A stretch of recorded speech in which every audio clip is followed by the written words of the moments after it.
Dan itu akan dimainkan oleh Ripo untuk Faramisnya. Popol dan Edit. Edit ya. Untuk sebagai tanker kali ini. Menarik sih. Menarik Karena banget. dari onwardnya dia lebih ke targeting satu hero. Dan ini akan sangat menjengkelkan bagi para tanker-tanker kayak Kufra dan Chow yang mungkin akan sangat mudah untuk ditangkap, terutama Link. Jadi Max-nya nggak boleh asal-asalan ketika menggunakan Tempest of Blade. Ini mereka ini kenapa PD pakai Edit? Mereka itu oke, crowd controlnya kita bisa bilang agak kalah dengan Bigetron. Tapi di sini mereka punya Clay. Mereka percaya dengan adanya Clay. Iya, jadi mereka mengurangi sisi damage-nya dan difokuskan terhadap Popol Kupas serta Hayabusa. Tapi Profesor, Coveringnya bakal ke sana. problemnya adalah untuk Arceus satu nih, Bigetron bakal lebih mengkerucut untuk targeting sekarang. Ngerti gak? Iya. Lebih mengkerucut, lebih tahu Ngerti, oke, gue bakal harus ke arah siapa. Gitu loh, gue bakal fokus ke arah siapa. Wah, ini sih Ini seru banget draft picknya sih. pola 4-1 Bigetron Alpha Yes. kayaknya. Mat dengan Alice-nya, kita bisa melihat di sana bagaimana Alice yang harus mengumpulkan 50 stack terlebih dahulu sebelum dia melakukan team fight. Plus, ingat, Alice itu adalah satu hero yang bisa jump in ke arah belakang dan juga mengancam ke arah Yves-nya. Ditambah dengan adanya Winter Truncheon, ini mungkin akan menjadi salah satu umpan juga untuk beberapa hero, let's say seperti Glue, salah satunya yang nanti akan menggunakan Grand Grab, atau mungkin Hayabusa dengan Shadow Kill-nya. Wah, ini jujur ya, dari draftnya seru sih. Nih draftnya Draftnya seru banget sih dua-duanya nih. lebih ke egois untuk tim sendiri. Iya, bener-bener Serius. kayak counter-counteran, bener-bener kayak hero nyaman juga ada di sini. Benar. So, ini dia. Akankah Bigetron Alpha akan membuktikan kalau mereka bukan kelinci percobaan lagi untuk tim RR Kyoshi, ataukah sang raja dari segala raja akan mengamuk setelah ditumbangkan di kemarin hari? So, this is it. Langsung Bigetron Alpha versus RR Kyoshi dipandu oleh Kalung Emas. KB. Pulung. Danger Mas.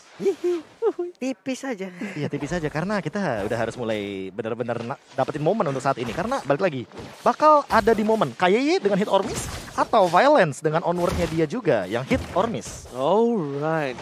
Tapi dilihat di sana, Rainbow datang langsung mencoba di poking damage sedikit. Max is coming. KYY mencoba untuk melakukan sedikit distraction menuju ke arah seorang Clay dan langsung menuju ke arah belakang. Tertarik kembali first blood. 5 menit pertama untuk Bigetron Alpha berhasil mengamuk. Sedangkan Max mencoba untuk mengganggu pergerakan. R7 gak bisa maju lebih dalam lagi. Bigetron yang mengamankan first blood di bawah menit pertama atas RR Kyoshi.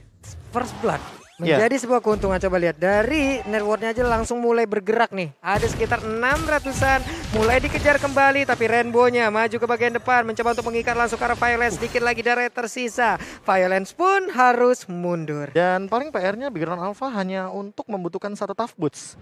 Sehingga sisi power dari Violence mungkin agak sedikit dikurangi.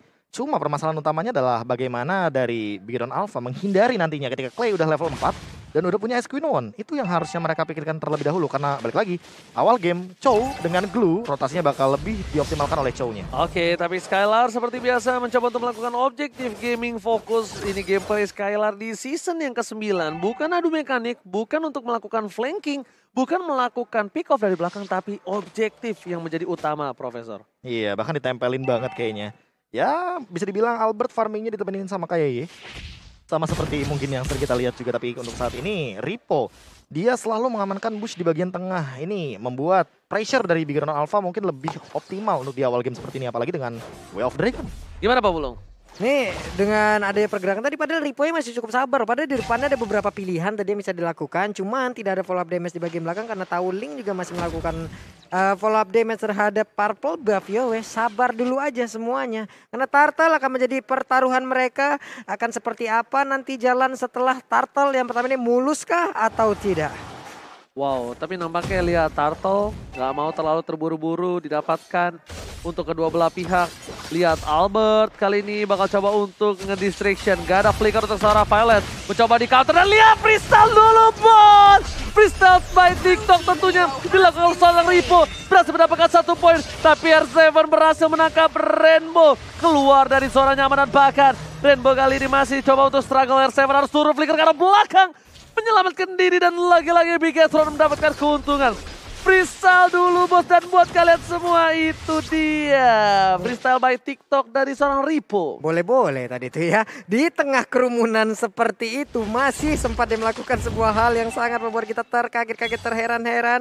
Tapi antara Skylar dan juga Matt yang menggunakan Alice, ini kan ada perbedaan dari sisi untuk meng-follow up terhadap wave minionnya ya Prof ya? Iya, kayak clear wave minion tentu Matt lebih cepat, dan kalau ngomongin rotasi dia bisa farming dua lane. Tinggal gimana cara rotasi dari arah Kyoshi-nya aja yang harus lebih dioptimalkan, karena background Alpha dari tadi kayaknya megang kendali dari mapnya. Bahkan sampai turtle pun diamankan tanpa kontes. Bukan masalah tanpa kontes saja, tapi juga tanpa ada purple buff. Kayak di depan sana, lihat langsung coba di commit, flicker ke arah belakang, mencoba kembalikan kembali. Tapi ternyata Tyrant Revenge menuju ke arah bush. Tyrant Revenge. Saya memang British gitu dia orangnya. Oke, Rainbow. Ada altar yang udah langsung dikeluarkan. Yap, dia berhasil diamankan, tapi Rainbow-nya pun untuk arwahnya mulai berkeliaran. Tapi ini untung kalau nggak salah dari tadi stack yang Rainbow miliki itu cukup banyak. Iya, 3 detik. Iya, harusnya lebih cepat. Nah, 3 detik sudah muncul ke arah Lane of Town. Dan tentunya di sini dari Bigetron Alpha, mereka bakal coba lihat gameplay dari tim Arah Kyoshi bermain pick over, tapi lihat Violence depan sana. Para pemain dari Bigetron Alpha mencoba untuk membalaskan keadaan. Max is coming, Clay menjadi pilihan. World Manipulation telah dikeluarkan dan KYE tertangkap. KYE kali ini menjadi korban tanpa adanya perlindungan dari para pemain dari Bigetron Alpha lainnya. Max is coming, mencoba untuk menyelamatkan jiwa dan raga dari kembarannya di arah bottom lane. Berhasil melakukan clearing minion. Arah Kyoshi kali ini ingin membalaskan keadaan. Lihat, langsung mencoba dikejar dari segi networknya. Bahkan poinnya 2 sama Pak Pulung. Iya, 2 sama. Di bagian bottom lane juga untuk outer turretnya, shieldnya udah dihabisin loh. Dari HP turret itu sendiri udah ada 1/4 yang langsung dimakan pula. Ini akan membuat Popoleng Kupa akan jauh lebih nyaman lagi, jauh lebih kaya lagi. Dan ini dia itemnya Prof. Iya, tentu ada perbedaan gold di sini, di mana dari Skylar-nya sendiri udah mengamankan 2 Legend Sword, dan ini akan memperlihatkan perbedaan dari gold shield turretnya. Udah hampir rontok dari bagian bottom lane, karena gold lane-nya kita tahu Matt butuh waktu banget untuk mendapatkan item scale up-nya. Oke, bakal lihat Python Kupa kayak gak punya flicker lagi, dan bahkan Shadow Kill menyangkut ke arah belakang. Membuat Albert berhasil mendapatkan 1 poin tambahan, dan Max gak bisa commit karena dia gak memiliki purple buff. Max butuh untuk mendapatkan purple buff sebelum dia membantu kawan-kawanannya, dan tapi di sini ada sedikit dilema di mana ketika Max kemungkinan besar dari tim Bigetron Alpha akan kehilangan momentum mereka di arah turtle, Profesor dan Papulu. Yap. Dimana tadi mereka udah memiliki sebuah ritme yang begitu baik, namun untuk sekarang udah ada pertempuran yang kembali terpecah lagi. Altar langsung dikeluarkan, namun dibalaskan dengan satu reward manipulation di bagian belakang. Max-nya mencoba untuk mengejar ke bagian depan. Skylar-nya masih berusaha untuk lari, dia masih punya absorb damage, namun pertempuran kembali pecah. Kayaknya masih bisa selamat, dan 1 orang berhasil didapatkan dengan sangat cepat. Violence hanya bisa melihat dari kejauhan, dan R7 belum bisa menangkap siapa, tapi Max hilang sudah Oji. Nomor Stable Soblet Shadow Kill berhasil mendapatkan poin tambah, dan lihat Violence masih mau lebih. Kayaknya Tyrant Rest dapat 2. Gak ada follow up damage, tapi Albert tershutdown. Lihat pertempurannya tak ada habis-habisan. Wow, bahkan Ripo berhasil membawa R7 ke arah inner turret, Pak Pulung. Wow. Sebuah hal yang begitu baik langsung diperlihatkan lewat sebuah team fight yang begitu panjang. Masing-masing dari junglernya pun harus menghilang, Prof. Oh, entah kenapa aku kaget banget ketika tiba-tiba grab-grabnya pun dilakukan ya oleh R7, dan itu jauh banget ternyata Ripo-nya. Udah berada di bagian dari inner turret, dan itu adalah damage yang harus terima yang terlalu banyak menurut aku, sehingga membuat R7 harus tumbang untuk pertama kalinya di game kali ini. Dan bahkan lihat Max again and again tanpa ada purple buff berani untuk melakukan kontes. Albert di sana, Pilot sedang membuka satu buah informasi telah diberikan. Tyrant Revenge menuju ke arah depan, terreset kembali. Turtle-nya terreset, sayang sekali. RRQ berhasil melakukan sedikit distraction, dan ini benar-benar impact yang cukup tinggi. Karena apa? Karena Max harus balik mundur, harus dapat di purple buff lagi. Tapi ketika nanti kembali, ini akan jadi war yang sangat-sangat adil untuk kedua belah pihak, Pak. Harusnya ya, karena untuk objektif dari seorang Ling ya udah objektif utamanya purple buff. Dengan purple buff dia bisa kemana-mana. Serangan pun masih belum dilakukan oleh kedua tim terhadap dari Turtle itu sendiri. Nih macro play-nya jalan banget sih dari Bigetron Alpha. Lihat bagaimana posisi 4-1-nya untuk secure ke arah bagian Turtle. Ditambah dengan 1 loh. Ini Max-nya manfaatin banget, dimana mirror dari Turtle lane-nya, atau mungkin ketika Turtle pit-nya ada di atas, dia manfaatin agar minionnya tetap berjalan di arah bawah. Dan lihat Bahkan dengan adanya reset yang dilakukan, ini membuat mereka bakal team fight 5-5. Harusnya kekuatannya cukup equal. Dan bakal di depan sana lihat Chanton didapatkan. Terus seorang Rainbow tanpa adanya Rainbow kali ini membuka mereka team fight. No! Objective Gaming is number 1 untuk kali ini Pak Pulu. Yap, dan Turtle pun menjadi milik dari Max. Ini Max-nya masih mundur, Rokusar menjadi korbannya saat lagi. Orange buff akan langsung dimakan juga.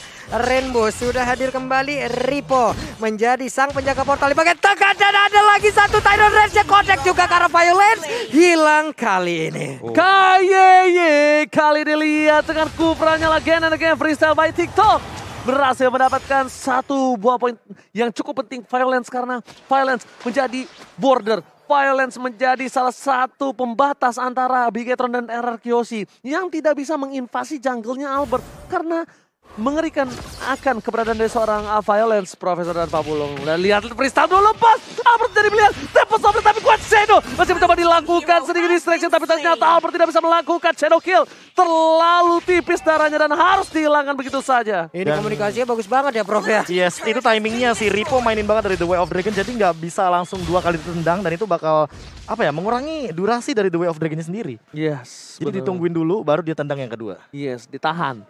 Dan plus memberikan sedikit waktu untuk adanya shadow kill keluar, dan kalau shadow kill keluar ya udah kesempatan untuk Albert kabur dari area tersebut ya makin besar lagi. Tapi ada minusnya Pak Pulu. Apa itu? Kalau miss timing itu bisa putus. Yap. Tendangannya. Iya. Tendangan bisa putus, tapi untungnya tadi langsung di follow up, langsung ada Tempest of Blade. Untungnya yang ditendang Hayabusa. Iya. Kalau itu yang ditendang Link bisa Tempest of Blade soalnya. Iya. Dan kalau dari damage deal-nya ya gila, lihat. Ini tendang Hayabusa. Kalau Link bisa Tempest of Blade. Iya kan Linknya di musuh. Ya kan Tapi itu contohnya. Oh iya, benar banget. Tapi lihat kita di sini langsung saja kembali hidup dari seorang Rainbow, mencoba menarik keberadaan Mode ghosting. Mode ghosting, ya mode cewek-cewek zaman sekarang. Wah. Hilang tapi kembali lagi. Waduh. Dalam waktu 3, 2, 1. Apalagi 29.000 total damage deal-nya. Membuktikan bahwa magical damage-nya begitu mengerikan. Dan bahkan harusnya Rainbow agak sedikit respect juga. Tapi lihat Ripo tanpa adanya flicker, lihat tak bisa bertahan. Popolen Kupa. 2 Dragon dikeluarkan tapi lihat lumpuh. Ripo nggak bisa mundur ke arah belakang. Tersangkut pergerakannya. Dan bahkan para pemain dari tim Bigetron Alpha, mereka coba untuk melakukan Lord. Mereka membuka Lord kali ini dengan adanya 5 player yang sudah berkumpul menjadi satu. Mereka ingin melakukan overcommit menuju ke arah Lord. Para pemain dari tim Bigetron Alpha, mereka mencoba untuk berkumpul menjadi satu, tapi lihat Skylar masih terlalu jauh. Rainbow flicker ke arah belakang. Langsung ada Kayeye yang mencoba untuk membuka rumput. Membuka apakah ada keberadaan hatinya di depan sana, tapi nampaknya tidak ada. Belum ada Pak, belum ada. Balik lagi, sabar lagi karena Bigetron juga masih harus menunggu. Ya memang ya Skylar ya fokusnya memang berbeda. Taret dan paret aja pokoknya. Gila Skylar. PT bongkar turret sejahtera. Dan itu cepet banget loh Prof. Iya, itu balik dia lagi. baru pecah turret yang outer. Ya apalagi dia ada tambahan 15% untuk damage dari physical ketika dia memiliki item damage yang lebih mematikan. Makanya di sini perbandingannya adalah emang tinggal Skylar-nya aja nih yang mendapatkan 4 assist ditambah dengan banyaknya damage dari turret, sehingga Bigetron Alpha walaupun dia menang dari segi objektif, tapi balik lagi 3 turret ini membuat teman-teman dari RRQC keep up dengan goldnya hanya berbeda 1000 dari 3000 tadi. Oke, tapi bakal lihat di arah bottom lane dari Max, bakal coba untuk fokus menuju. Gila. Mencoba melakukan poking terhadap R7. Mencoba dicolek begitu saja. Sedangkan di depan sana, para pemain dari tim Bigetron Alpha, mereka masih coba untuk menjaga pergerakan atas tim RRQ. Violence is coming, Kayeye akan menjadi pilihan. Bakal coba di overcommit, tergigit, dan bahkan masih ada flicker ke arah belakang. Overcommit yang dilakukan tidak berhasil nampaknya untuk tim RRQ. Tapi Rainbow tertangkap, Rainbow tergigit, dan bahkan Ripo kali ini tidak bisa melakukan Wild Dragon. Tersangkut R7 di depan sana, mencoba untuk mendistraction keberadaan Bigetron Alpha yang kehilangan Rainbow. Tapi nampaknya Rainbow tidak mau terlalu lama berada di dunia perghostingan. Dia bakal coba untuk kembali lagi ke lane of down karena kenyataan lebih sulit dan lebih sakit. Kenyataan memang menjadi sebuah hal yang harus mendapatkan jawabannya, tapi enggak. Terus sekarang karena Prof Elis, pro player yang main menit segini stacknya kira-kira udah berapa nih? Ya udah 50 sih pasti. Harusnya. Normalnya menit 9 udah 50 harusnya. Normalnya? Normalnya. Oke. Kalau dua lane dia bisa 8.30. Oke, Jadi lebih cepat gitu loh. Oke, tapi Prof, lihat permainan tarik ulur, hating yang dilakukan dari kedua belah tim ini benar-benar bagus banget. Mereka trigger disiplin benar-benar bisa kita bilang bukan main-main. Lihat bahkan di depan sana dengan short skill yang banyak, Ripo Punya The Way of Dragon tapi tampaknya memilih untuk mundur ke belakang. Lihat damage dari seorang Violence terlalu sakit, bahkan Violence bahkan coba di overcoming. Berhasil didapatkan oleh seorang Matt. Trigger karena belakang Clay, Ward Manipulation. Dan bahkan para pemain dari TP Gatron Alpha mereka terkocar kacir. Pecah terbelah dua. Dan Max di depan sana belum mengeluarkan Tempest of Blade-nya. Albert masih menunggu momentum. Albert masih berada di arah rumput. Albert mencoba untuk melakukan sedikit sneaky dan bakal coba untuk masuk ke arah depan. Shadow Kill telah dikeluarkan. Tyrant Rage kali ini berhasil dapatkan. The Way of Dragon Ripo nyangkut terlalu dalam. Tempest of Blade telah dikeluarkan. Max kali ini tapi ternyata tidak mau tinggal diam. Albert tidak berhasil menangkap dan bahkan shutdown for Clay. Hanya ada 3 orang sekarang di mana untuk Violence-nya pun sudah kembali respawn. Tadi ada 3 player yang berhasil diamankan juga oleh pemain dari Gatron Alpha.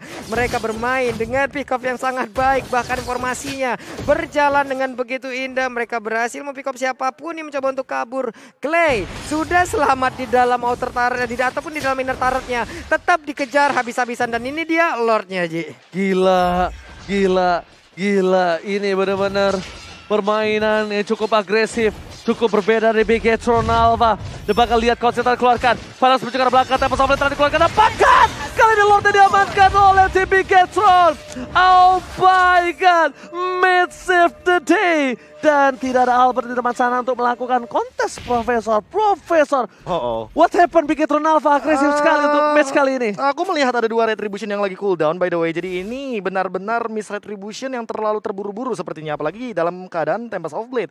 Kalau melihat dari pola permainan yang agresif ya, kenapa ya? Karena Big Gatron Alpha lebih punya damage di sini.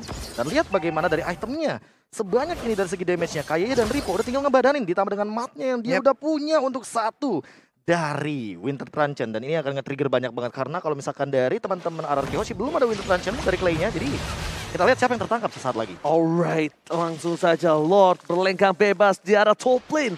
Nampaknya di arah mid lane para pemain dari tim Big Gatron Alpha. Mereka mau mendapatkan turret. Mereka ingin kembali untuk mendapatkan point kill di atas seorang Violence. Di overcommit tapi ternyata Rainbow tertangkap. Duel Dragon dan keluarga tapi sekarang akan menjadi pilihan Tempest of Blade menuju ke arah belakang dan bahkan lihat di sini momen yang didapatkan oleh tim Big Gatron Alpha membuat tim RRQ Hoshi nampaknya bisa melakukan defense karena too much sword skill yang keluar di arah bottom jungle. Yap, nih sama-sama mendapatkan 1 player, namun perbedaannya adalah cooldown yang sangat mencolok di antara kedua player yang berhasil diamankan. Yes, dengan sword skill yang banyak, Prof, mereka tidak bisa melakukan invasi kembali untuk mendapatkan best turret.